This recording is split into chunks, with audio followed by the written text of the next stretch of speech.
Il venait de prendre sa retraite. Lui, le grand-père insoupçonnable, le père de famille irréprochable. Aux yeux de tous, François Vérove était un homme tranquille, ancien policier et conseiller municipal très investi. Lui seul savait ce qui se cachait derrière cette vie banale. Son autre visage, celui du monstre, du violeur d'enfants et du meurtrier. J'arrive pas à faire le parallèle entre l'homme que j'ai connu et l'homme, l'assassin, le violeur.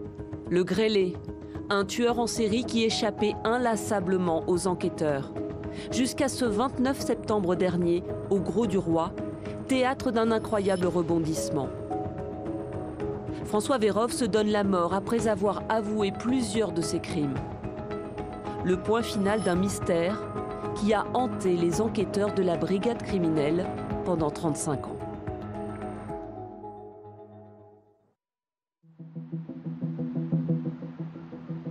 Le parcours criminel de François Vérove aurait débuté le 7 avril 1986 à Paris, dans le 13e arrondissement. Sa première victime est Sarah, 8 ans. Elle a été violée et laissée pour morte au 4e sous-sol de son immeuble. Elle décrit aux policiers un homme à la peau irrégulière qui l'a piégée dans l'ascenseur. Moins d'un mois plus tard, le 5 mai, des policiers découvrent le corps sans vie d'une fillette de 11 ans dans les sous-sols de son immeuble parisien du 19e arrondissement. Elle s'appelle Cécile Bloch. Le 5 mai 1986, ma fille est partie pour l'école. Et puis elle n'est pas arrivée. Et le soir, là, dans l'après-midi, on l'a retrouvée au 3e sous-sol. Voilà les faits. La collégienne est retrouvée à moitié dénudée, son corps dissimulé sous un vieux morceau de moquette. Elle a été violée, étranglée, son ventre lacéré à l'arme blanche. On ne peut pas, qu'on soit flic, journaliste, pompier ou gendarme, on ne peut pas rester insensible à ce type de crime, enfin au crime en général et à ce type de crime en particulier. Il y a des crimes plus horribles que les autres. Ils sont tous horribles. Mais il y en a qui sont vraiment beaucoup plus horribles que les autres. Et celui-là était beaucoup plus horrible. Rapidement, l'enquête révèle que là encore, l'agresseur a pris au piège sa jeune victime. L'homme guettait sa future proie. Il y a plusieurs personnes de l'immeuble qui ont croisé le tueur, c'est qu'ils l'ont croisé dans cet ascenseur où il avait l'air de faire l'aller-retour, de ne pas sortir, de faire croire qu'il allait descendre au sous-sol. Pendant près d'1 heure, il reste caché dans la cabine avant de rencontrer la petite Cécile qui partait à l'école. Durant ce laps de temps, une dizaine de témoins habitants de l'immeuble l'aperçoivent et décrivent un homme particulièrement poli. Parmi eux, ce matin-là, le demi-frère de Cécile Bloch, alors âgé de 24 ans.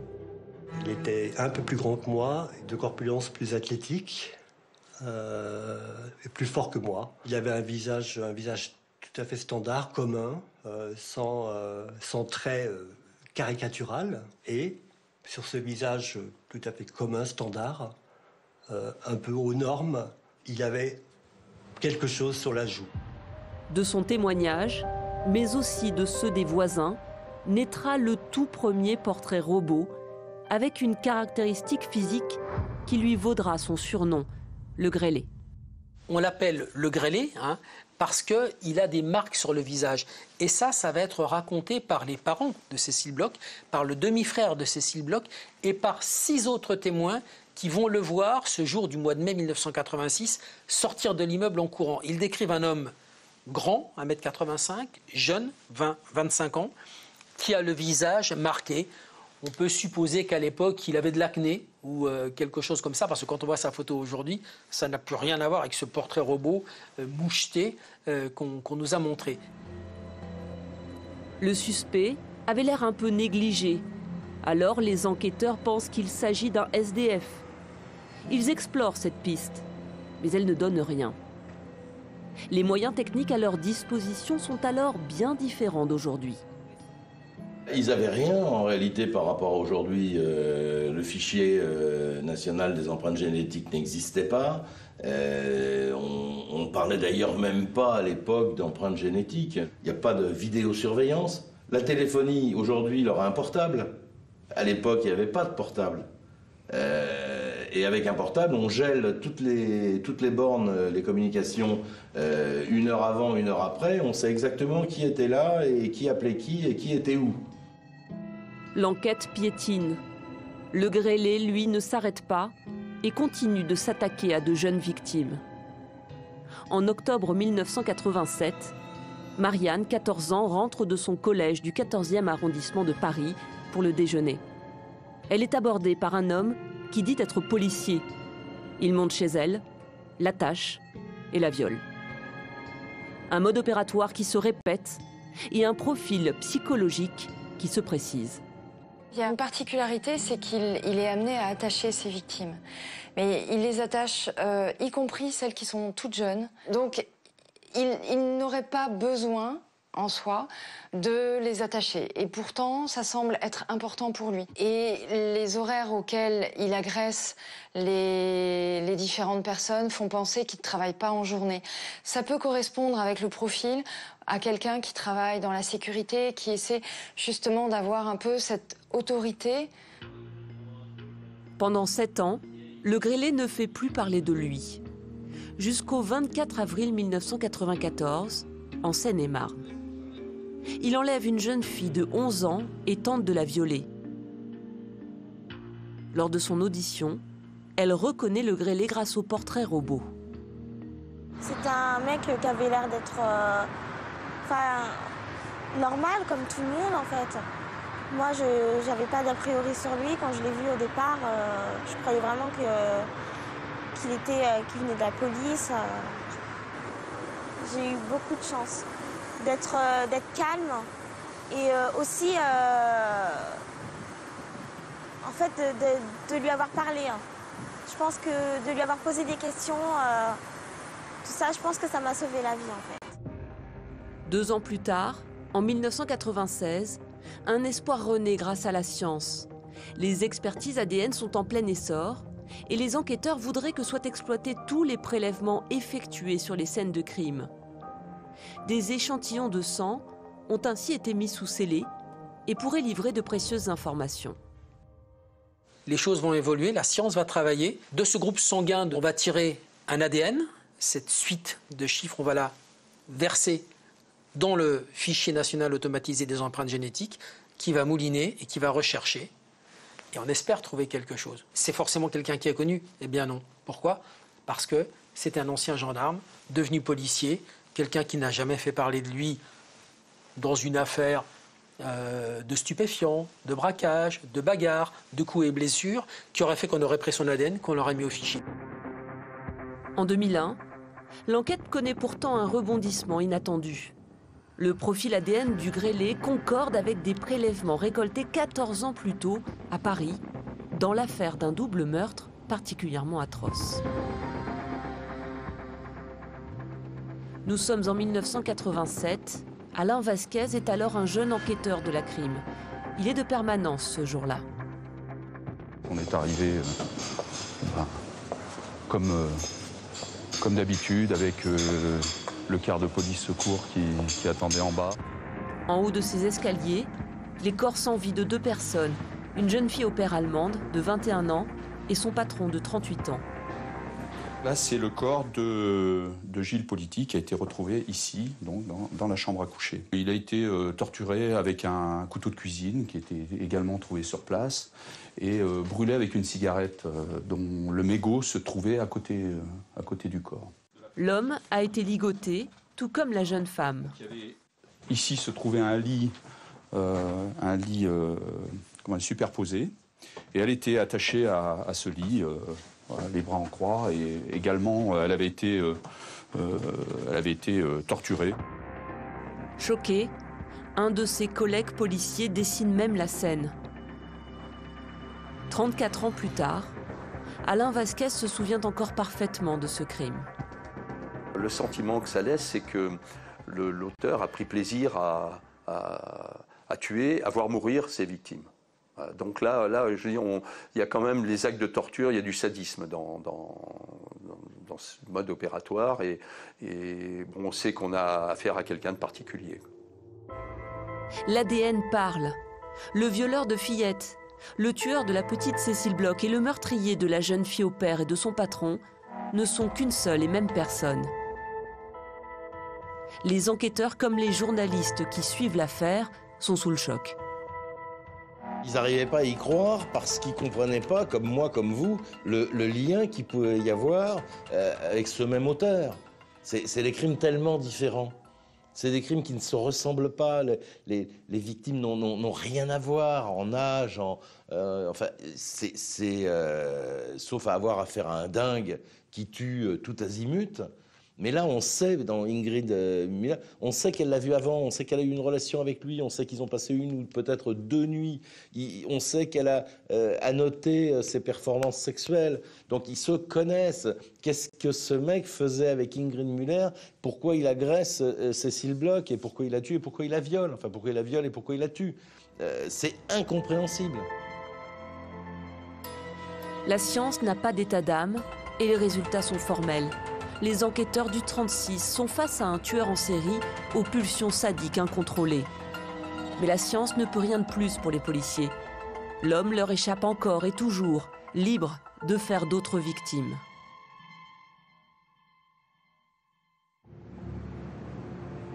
Depuis longtemps déjà, les policiers ont la conviction que le tueur pourrait être un gendarme ou un policier à cause de son mode opératoire.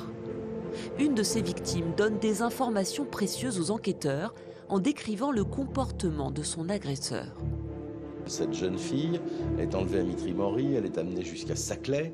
Elle est contrôlée sur un petit chemin forestier par le grêlé, qui exhibe une carte tricolore en disant c'est la police, vous n'avez pas le droit de vous trouver là. Et qu'il l'embarque, il la menotte et il l'embarque dans sa voiture, qui est une voiture blanche. Et il lui dit, je vous emmène au poste. Et il roule. Et puis à un moment, la gamine, elle comprend que ça se passe mal parce que le commissariat, c'est par là, et le grêlé, enfin le conducteur de la voiture blanche prend à gauche, là où le commissariat se trouve à droite. Et ils vont faire je ne sais pas combien de kilomètres. C'est-à-dire que ce mec est dans une toute puissance, donc il ne craint rien. Et fort de ce témoignage, les enquêteurs de la crime se disent, mais contrôle, exhibition de la carte, exhibition de la carte, les menottes, bien serrées, ce côté sûr de lui, il ne craint personne, il sait qu'à tous les moments il peut sortir sa carte et il met fin à toute vérification. Donc il est dans cette toute-puissance et les mecs de la crime se disent, c'est un mec de chez nous, quoi. En décembre 2014, la juge d'instruction, Nathalie Turquet, reprend le dossier du grêlé et elle veut suivre cette piste. C'est elle qui va faire basculer l'enquête. Fin août, la magistrate tente un vaste coup de filet en lançant une grande opération de test ADN.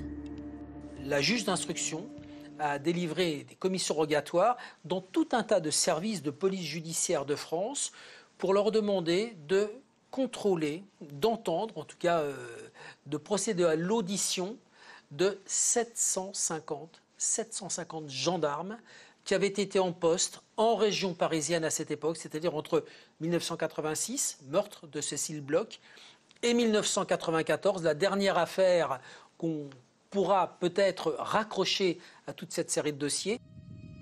Parmi ces militaires convoqués dans toute la France, François Vérove.